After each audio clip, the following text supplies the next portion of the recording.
परमपिता परमात्मा की पावन वाणी वेद का संदेश है कि जीवन रूपी ताना बाना बुनते समय जो तंतु टूट जाएं उन्हें पुनः जोड़ लेना चाहिए।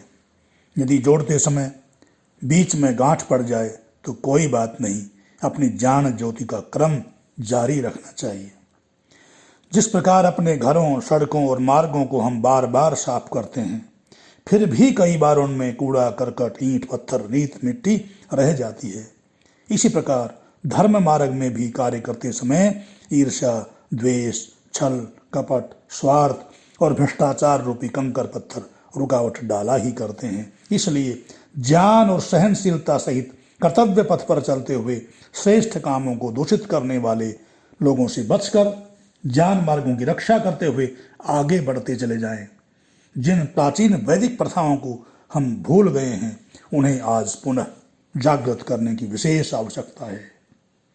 ऋषियों, महापुरुषों और विद्वानों के उलझन रहित अर्थात यथोचित कर्मों को, ज्ञान और विज्ञान को आगे बढ़ाओ। जो श्रेष्ठ वेदानुकूल कार्य ऋषि मुनि महात्मा लोग ज्ञान मार्गों की रक्षा के लिए करते आए हैं, उन परोपकारमय कर्मों को भी हम निस्वार्थ भाव से लोकहित के लिए करने में हम अपने आप को समर्पित कर दें। परोपकारः पुण्याय पापाय परपीडनम। निष्काम भाव से प्राणी मात्र की सेवा करने में कहीं भी कोई उलझन पैदा नहीं होती। जितनी भी उलझनें पैदा होती हैं वे सब स्वार्थ के कारण होती हैं। वेदों के पुनरुद्धारक महर्षि दयानंद जी महाराज ने अत्यंत उलझे हुए ज्ञान मार्ग को समझने के लिए कठोर परिश्रम और रात दिन तप करके वैदिक ज्ञान को प्राप्त किया। शिक्षा पूरी हो जाने पर गुरु दक्षिणा के रूप में अपना सारा जीवन ही गुरु के अर्पण कर दिया तथा अपना संपूर्ण जीवन बल, बुद्धि और ज्ञान संसार को वैदिक ज्योति से ज्योतिर्मय करने के लिए समर्पित कर दिया। सदियों से लुप्त हुए वैदिक ज्ञान को संसार के समक्ष प्रस्तुत करके प्रसारित करने में कोई कोर कसर नहीं छोड़ी। गुरु के समक्ष की हुई प्रतिज्ञा को पूरी तरह निभाया।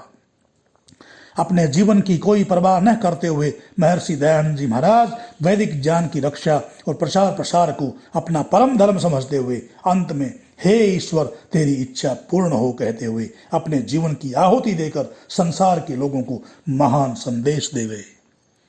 अपनी श्रेष्ठ परंपराओं का निर्वाह करते हुए एक नहीं अनेकों ऋषि, महात्मा, विद्वान, राष्ट्रभक्त, दानी और वीर अपने अपने क्षेत्र में जन समाज का मार्गदर्शन करके चले गए।